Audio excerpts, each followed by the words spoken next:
Amoud University. Ogeysiis waxaa la ogeysiinayaa dhammaan cidda jecel in ay wax ka barato waddankeeda hooyo in jaamacadda Amoud oo ah jaamacadaha ugu faca weyn uguna tayada badan ay kula diyaar tahay sidii aad u hanan lahayd darajo aqooneedka labaad ee master.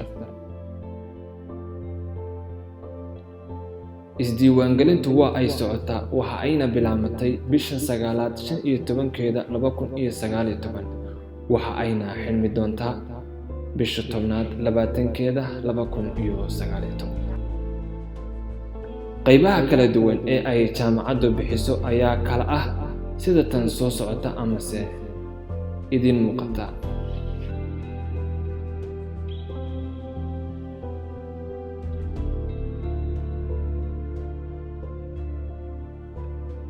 waxaa diyaar ku ah isdiiwaangelin online ah adoo booqanaya website-ka admission.amouduniversity.org. haddii waqtigu kugu yar yahay jeceshahayna in aad isdiiwaangeliso ha ka walwalin waqtiga hana walaacin. dhismayaasha kala duwan ee jaamacaddu ay leedahay ayaa ku kala yaala Hargeysa iyo Boorama.